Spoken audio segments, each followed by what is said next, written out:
Hello, my friends. Welcome to Porter's Place. It is the most exciting time of the year for me. March Madness. At the start of the day, 64 teams, 64 all vying for the 2025 National Championship. And you know everyone in these parts are talking about the Florida Gators. The Gators wrapped up practice at around 2:45 in the afternoon. The Gators, the number one seed in the West region.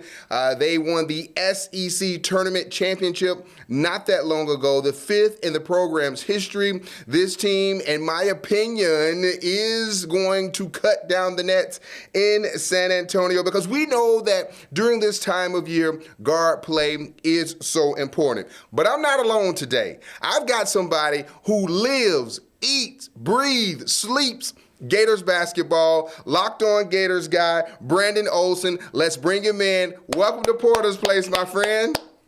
What's up? How you doing? I'm doing good. Listen, we know that Gator Nation is excited about this team, and for good reason. They hadn't lost a game back-to-back. You've covered them all season. What has impressed you most about Todd Golden's team? I think part of it is just that they can get it done in any way possible. I know that they are thought of as a team like, yeah, they're going to live and die by the three, but they also get into the paint consistently. They have done a good job mostly protecting the ball, except for, some stretches where they don't. I mean, I feel like they're built for March, and that's the way that Todd Golden built this roster is, hey, we are shaping this team to be able to make a deep run in March.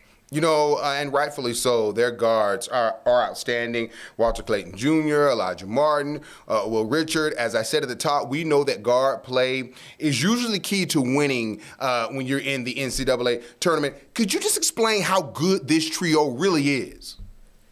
I think that Walter Clayton Jr. should be in the conversation for National Player of the Year. What he's done has been nothing short of incredible. And just from a fan perspective, it's been awesome to watch him take those next steps this season as an actual leader. You can even go back to the SEC championship. Micah Hanlockton got a lane violation on a free throw, and Walter Clayton Jr. walks up to him and he's like, we can't have that happen. He's just talking with his hands. He's very animated as he's explaining it, but it's just you're in situations now where you can't have those mental lapses there. And so Walter Clayton Jr.'s leadership has been incredible. Elijah Martin as one of the best on-ball defenders in the entire country, in my opinion, as guard, and Will Richard, absolute microwave. I mean, we've seen him just completely take over games at times, and when he's on, I don't know if there's a better shooter in the country than Will Richard.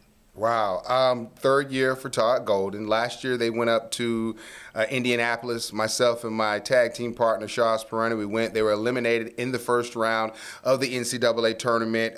Golden saying not that long ago, the one thing that he thinks that this team is doing better now that they did not do last year in last year's tournament, and that's playing defense. Talk about how improved the Gators' defense is now. Yeah, I mean, the Florida Gators' defense right now, Todd Golden will live and die by the four factors: effective field goal percentage, turnover percentage, offensive rebound percentage, and free throw rate. And in terms of forcing bad shots, effective field goal percentage, Florida's sixth in the country right now, 10th overall defensive on KenPom and defensive efficiency. They have just taken strides. They don't allow a lot of three-point attempts. Teams are shooting a decent percentage against them, but they don't allow a ton of attempts there. They don't foul excessively. I mean, I think that you look at what happened in the SEC tournament, and there were more fouls than usual, but it wasn't even about shooting fouls. It was just playing aggressive on-ball defense there. This team looks way more interested and invested in playing defense than they did last year, and that's been one of the biggest steps, and I think Elijah Martin has really helped that, and Will Richard, I feel like he's taken big steps. Against Tennessee, he was the one guarding Chaz Lanier the entire time. It was Will Richard's assignment, and being able to play assignment defense is incredible, and it's a luxury that a lot of teams just don't have right now. Speaking of the SEC, 14 teams in the NCAA tournament. Florida 5-1 against the top tier. Auburn, Alabama, Tennessee. No question this team is battle-tested. Yeah, I mean, they are built for it. Like Elijah Martin, also Final Four experience with Florida Atlantic coming over. This team went and fought and clawed. I mean, I go back to that Georgia game a couple weeks ago, and yeah, they lost, but they were down by 26 at one point. Came back, took the lead, and yeah, lost the game, but took the lead there. And that was to be able to fight and claw back in hostile territory against your rival when you're down 26 is something that a lot of teams can't say that they're mentally prepared to do. And this Florida Gators team, they don't shy away from anything. I mean, South Carolina early in the SEC slate, South Carolina was leading the entire time. Florida was playing poorly. They came back, took the lead with 5 seconds left. It was the first time that they took a lead that game, and they ended up winning. The Missouri game, this is a team that has fought and clawed every step of the way, and it's incredible the resiliency that they have. Brandon, when you talk about how deep the SEC is, and as we said, with 14 teams from the league in the NCAA tournament, it is also really impressive that the Gators have not lost back-to-back games this season. Yeah, I mean, Florida, they've not lost back-to-back games, and they've beaten every SEC team that they've played except for Kentucky. And even this was the one rare year where they only play Kentucky once, but every other team that they played, they beat. Missouri, they lost to the first time. They came back and beat them. Tennessee, they split the series there. Georgia, they split the series there. This is a team that it's tough to beat anybody twice, but Florida Gators are not a team that you're going to be able to do it to. All right, let's talk about one other key factor that I think is going to be so big for this team. They dealt with some injuries throughout the season, but they've had guys just really step up and come up big. How huge would that be for Todd Golden, knowing that he's had so many guys play in primetime games because of injuries? Yeah, I think it's a testament to the way that they've constructed this roster. I mean, the multiple big men that can come in at any time. Ruben Chinyelu sometimes gets in foul trouble, but you've got Micah Hanlockton right behind him. Alex Condon, you got Thomas Huck there to help him out as well. Like you've built this team to be able to go deep into the bench. Denzel Aberdeen stepped up in major ways when Elijah Morton and Walter Clayton Jr. were dealing with injuries. And it's just been incredible to watch how the depth of this team has really stepped up. All right. As we said from the top, I think the Florida Gators are the favorite to win it all. I'm sure you feel that way. I'm assuming, considering you eat, breathe, drink Gator basketball. Your Final Four, my friend. I feel lame for saying this. I'm going to be honest with you, but my Final Four: Duke, Florida. I have Houston in there as well. I think that Houston may not have, an awesome offense, but I think that they're there. And my final team in the Final Four is Michigan State. Don't think I'm not going to buy into Auburn, especially with how they finished the season. So you have Michigan State, Duke, Houston, and Florida. Yep, and then Florida beating Michigan State, Duke beating Houston, Florida beating Duke. What sells you on Michigan State? I'm more so not sold on Auburn. I'm just more so not sold on that bracket. I think Michigan State they're able to play grinded out ball when they need to. They can threaten. They play sound fundamental basketball, and I feel like they've kind of evolved throughout the year. They're leaning on more youth than anything else than the experience that we thought they'd lean on. And yeah, that side of the bracket, just overall, to be honest, not super impressive. If I'm just going to be frank about it, just not sold on them. All right, let me show you my bracket. I think our director, Andy Willis, can pop it up on the screen. Pardon my handwriting here. I'm going to do my best to tell you what I have up here. In my Final Four, I'm being an SEC homer. I got Auburn, I've got Florida, I've got Bama, I've got Tennessee. And I'm going to look in the West region just for a second. That's to the left bottom of the screen. I have Florida obviously beating Norfolk State. Then they'll take on the two-time back-to-back, well, not two-time, but back-to-back national champion UConn Huskies. Are you agreeing with me so far here, looking at my bracket?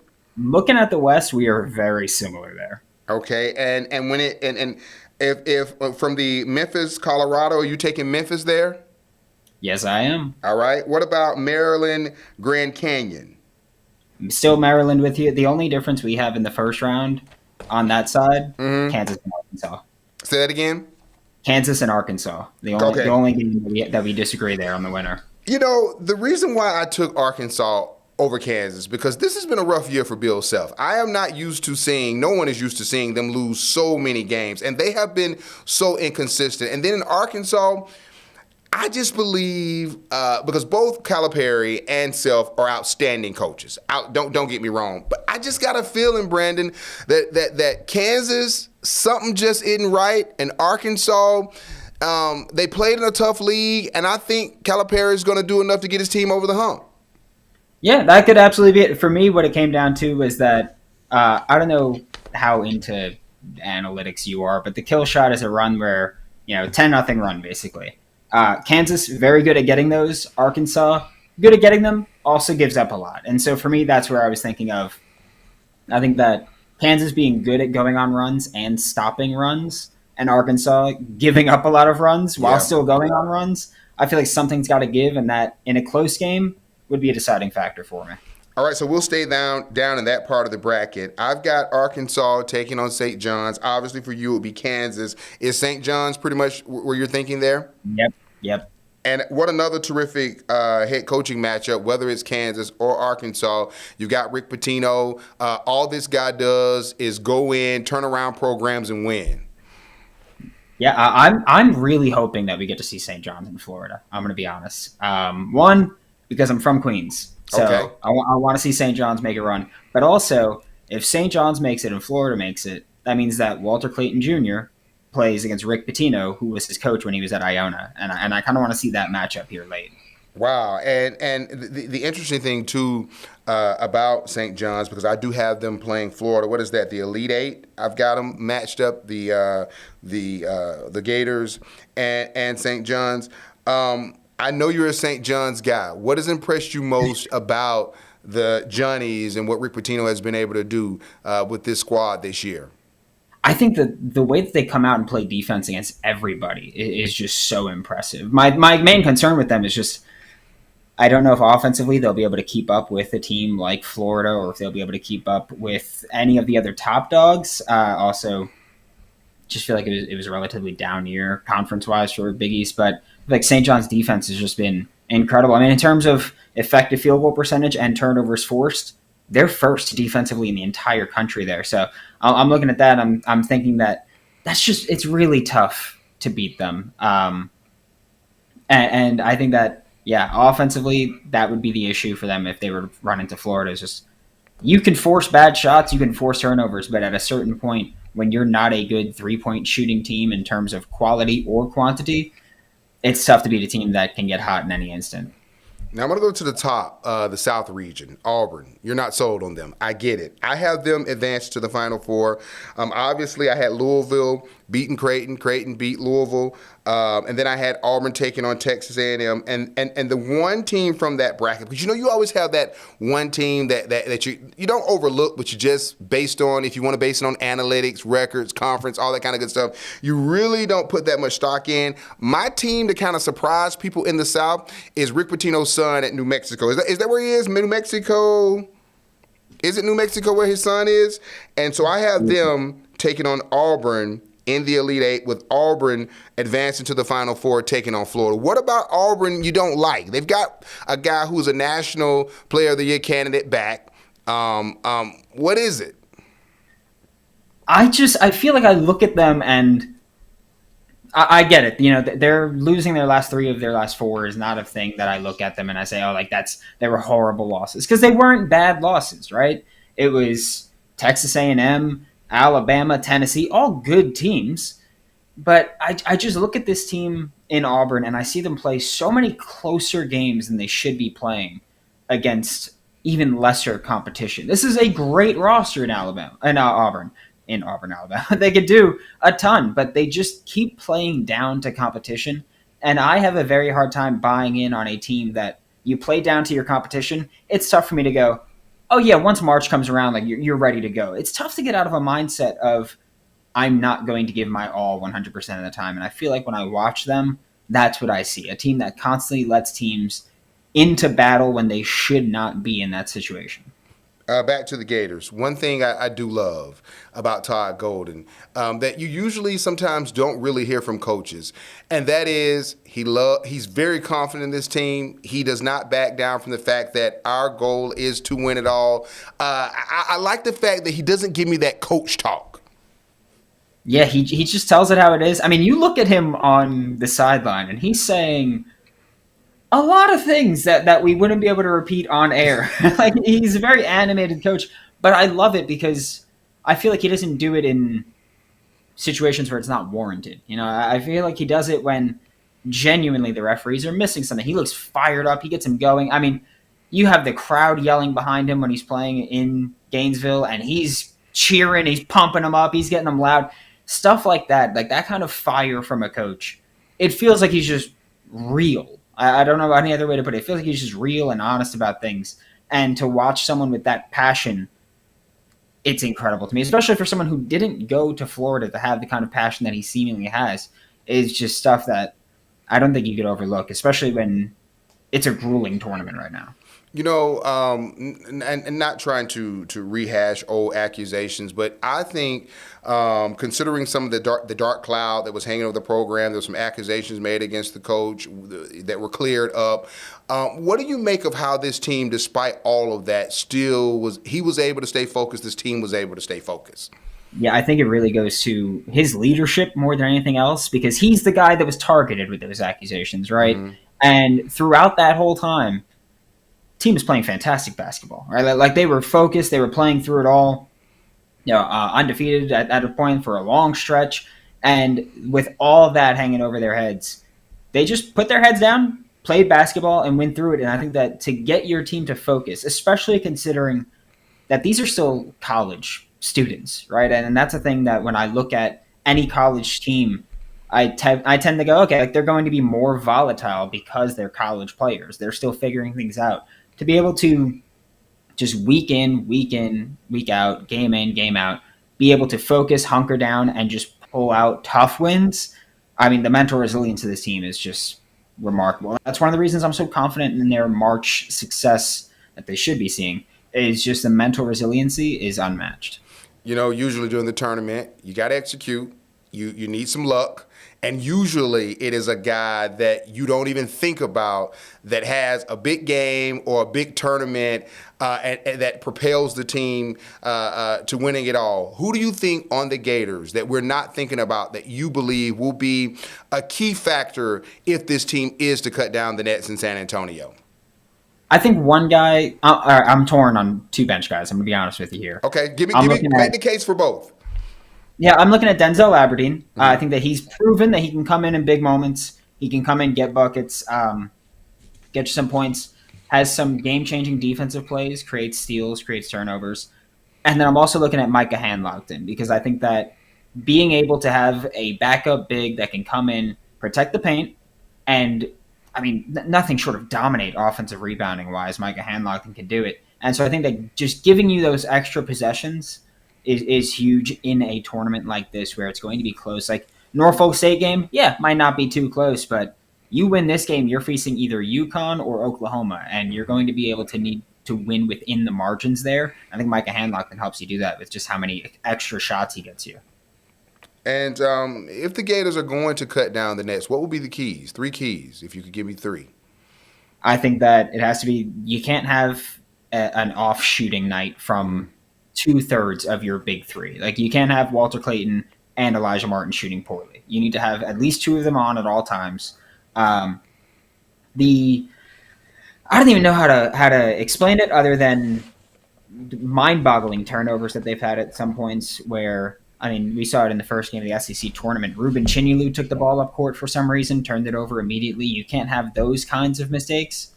And then not getting out-hustled. You look at the Missouri game in the SEC tournament, you were bigger than them in every single way, and they destroyed you on the offensive rebounds just because they hustled more than you. And you can't have those kinds of moments where Florida has these stretches where they don't hustle as much as they should. You can't do that. You're in single elimination, win or go home, and those kinds of things just can't happen. One of the things that really impressed me in the SEC tournament championship game was every time Tennessee would try to make a run in that second half, Walter Clayton Jr. was either making a big shot or it was a big assist to someone else who made a big shot. And I think that's a testament to really how well-rounded his game is. Yeah, I think that him coming back to college for another year is incredible for him. He's had, again, some of those mental lapses that we've seen from him, but he's really toned them down, gotten a lot better defensively. And when it comes time to hitting a clutch shot or just having like an ice in your veins moment, that's Walter Clayton Jr. Like he loves that moment. He has that time, and he never really looks flustered. Even when he's having a rough shooting game, he looks even keel, very composed, and confidence never lacks. He'll go out, he'll keep putting up shots, and you may get frustrated by saying, "Hey, it's not falling right now, but you know that at any given moment he could just hit that one, and once you see that one go in, he's going to go off. And you know he can shoot when he's being compared to Steph Curry. Yeah, I mean, when you got range like that too, he takes some shots where it's like, why would you even take that? Was it the Alabama game? I think in the SEC tournament, right before halftime, Yep. pulls it from near half court, and it didn't go in. But when he put it up, you're like, oh, he might actually be able to do it. And when you have that kind of range, it's very impressive from Walter Clayton. You know, the other thing that I found interesting, and I don't know how much you've talked to these three guys, and Walter Clayton Jr., Elijah Martin, and Will Richard, is they're truly close. They really have a real bond. And if you can, could you speak to that? I think that the way, you look at like Instagram posts and they're always together. You see them, and to be able to just bond in that way. And I think that a lot of them, they or all three of them came together with a common goal, right? Like Elijah Martin didn't come here after the success he found at FAU. He didn't come here to not win a national championship. Walter Clayton Jr. didn't come back home to not win a national championship. Like Walter Clayton Jr. could have gone anywhere. He was deciding between St. John's and Florida, but he ultimately chose Florida so he can come home and try to win a national championship. Will Richard, 3-and-D player that's been proven for a while now, he could have gone. Instead, he came back to win a national championship. And I think that the three of them just thinking in unison and having those similarities and that confidence that they all have and the composure that they all have, I think that is a true testament to the actual bond that they have off the court. Like you could see them play on court, you see the chemistry, you see the way that they carry themselves. I think none of that works if you don't truly love each other off the court. And I think that they do. And that bond is just unbreakable. And no doubt, the Gators are playing the best ball at the right time. Sometimes coaches, they fear peaking too soon. Does that concern you at all? A little bit. I'm not going to lie to you. A little bit. This is just, they're a team that they've had their moments where they just don't show up. Like the 64-44 loss against Tennessee a couple months ago. And they had the loss against Georgia where they just don't show up 100% of the time. And that's it feels like one of those moments where, well, they're due for a game like that. It kind of feels like. But I also think that they're rolling right now. And maybe you could peak too soon, but at this point, just enjoy the ride, right? Like they're playing the best basketball in the entire country right now. They're playing their best basketball of the entire season right now. Just enjoy the ride, let them go, and no team's going to beat Florida, right? Florida is going to have to play a bad game in order to lose. It's not like any team is going to go out there and just rattle Florida. It's just going to be, hey, they're having a bad shooting performance. But outside of that, truly, this team is built for it. And I know you've got to love, 3 years, what Todd Golden has put together down in Gainesville, you got to love the direction that he has this program going. Absolutely. Look, I'll give Scott Strickland my fair share of blame on things, but he absolutely nailed this hire, Todd Golden. And I owe Todd Golden a thanks, and I have actually thanked Todd Golden for this before. But when Todd Golden got hired, that was when I started really diving into analytics in basketball. And it's incredible. And it's easy to buy in when you hear someone tell you their process. You watch them try to get things going and try to build the process. And then you actually see the success coming from it like we're seeing right now. It's easy to buy in. And yeah, you're going to replace quite a few upperclassmen this coming off season. But you kind of just trust that Todd Golden can replace things. And the only rough portal cycle he had was his first class when he had a few weeks to start getting everything in motion. So I think that Todd Golden has earned every bit of respect that he's getting and just the trust from Gator Nation. Brandon Olsen, LockedOn Gators, a young man that I've enjoyed talking to today. And Brandon, if you don't mind, I will be coming to you more. I would love to talk on Monday after the first 2 rounds of the tournament are over. Hopefully the Gators will survive and advance, even if they don't. Can I come back to you on Monday, my friend? Hey, anytime you need me, I'm there. Thank you, sir. Brandon Olsen, LockedOn Gators, thank you for joining us again. We can pop up my bracket. I have an all-SEC bracket. Again, when the tournament started, the SEC had 14 teams In the Final Four, I've got Auburn winning the South, the Gators winning the West, Alabama winning the East, Tennessee winning the Midwest. And then once they get to the Final Four, I have the Gators advancing to the national championship game and Alabama advancing to the national championship game, with the Gators winning it all when it is all said and done. This is a complete team. They've got great guard play. They've got an excellent head coach. They have depth. They are battle tested. They are extremely deep. So again, Brandon Olsen with LockedOn Gators. So glad to have him today, my new BFF. You'll be seeing him on Porter's Place, I promise you, real soon. Thanks for watching. And being a dog fan, I sound crazy. Go Gators.